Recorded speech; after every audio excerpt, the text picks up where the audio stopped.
When Tom came home that Friday, he couldn't believe what he was seeing: white chairs, floral arches, and a giant wedding tent right on his lakeside dock. At first, he thought he was dreaming. Then, he saw her, Karen, the HOA president, barking orders at caterers like she owned the place. She turned, smiled at him, and said, "Oh, Tom. You're just in time. Don't mind us, it's for my daughter's wedding tomorrow. I assumed you wouldn't mind sharing your dock for one day." Tom was speechless. The dock was his, built with his savings, his weekends, his sweat. It wasn't community property.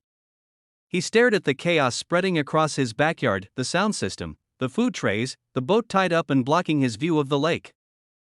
Karen didn't ask for permission. She announced her decision like she was doing him a favor. "Don't worry," she added. "We'll keep things neat." But deep down, Tom knew that neat was never in Karen's vocabulary. She'd fined him last month for his mailbox being too rustic. Now she was throwing a full-blown wedding on his property. As the sun set behind the lake, Tom stood silently watching the golden light reflect off the water and onto a dock that no longer felt like his. But he had a plan forming in his mind. A plan Karen would never forget. The next morning, Tom walked straight to the HOA office. He brought photos, documents, and the property map clearly showing the dock belonged to his lot. But Karen sat behind her desk with that smug smile she'd perfected. "Oh, Tom," she said, flipping through his papers without even reading them. "Technically, the lake is community space. Your dock extends into it. The HOA can use it for special events." "That's not what the deed says," Tom replied calmly. Karen leaned back in her chair. "Well, then sue the HOA," she said, laughing softly. "But the wedding's tomorrow. I'd hate to ruin my daughter's big day over technicalities." Tom's jaw tightened. He realized arguing with Karen was like shouting into the wind. She twisted rules until they bent her way. That night, he sat by the lake, watching workers decorate his dock with twinkle lights and a soundstage. Neighbors walked by, whispering that Tom must have agreed to host it. That was the worst part. Karen made him look complicit. He sighed, staring at the water, and muttered, "If she wants my dock so bad, she can have it. Just not for long." Saturday arrived bright and loud. Cars lined the street. Guests in suits and dresses flooded Tom's lawn like it was a public park. The band tuned up on the dock, the air filled with laughter and champagne bubbles. Tom stayed inside, curtains drawn. But when he saw Karen waving proudly from the dock, posing for photos like she was queen of the lake, something in him snapped. He walked to his garage, grabbed his small utility boat, and pushed it into the water. From a distance, he watched the ceremony begin. Music played, people clapped.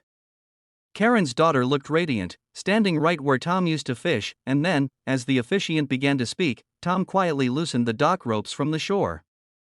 The current was gentle but steady. Within moments, the dock began to drift slowly, gracefully away from land. At first, no one noticed. Then came the screams. Karen's voice rose above them all. "What is happening?" Tom just smiled.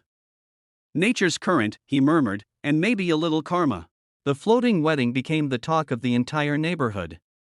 Videos hit social media. HOA president's dock wedding turns into floating disaster. The police showed up, but no one was hurt. The dock drifted about 50 feet before getting stuck near some reeds.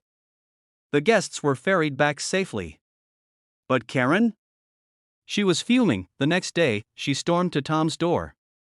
"You'll pay for this," she shouted. "You endangered lives." Tom opened the door calmly, holding his phone. "Actually, I recorded everything. Want to see the part where you admitted you never had permission?" Her voice faltered. "You wouldn't dare." "Oh, I already did," Tom said. "Sent it to the HOA board. And the city inspector." For the first time, Karen had nothing to say. A week later, a letter arrived. The HOA had suspended Karen as president pending investigation. Turns out, she'd used HOA funds for the wedding decorations. Neighbors began stopping by Tom's house, not to gossip, but to thank him. "You did what we all wanted to do," said one man. "You stood up to her." That evening, Tom walked back to the dock, repaired, steady, his again. The sunset shimmered on the water, peaceful and golden. For the first time in years, he felt free. Karen's control over the neighborhood had finally drifted away, just like her daughter's wedding, and that was the final twist in this unbelievable HOA story. If you love the drama, don't forget to like, subscribe, and drop a comment sharing your thoughts. It really helps this channel grow.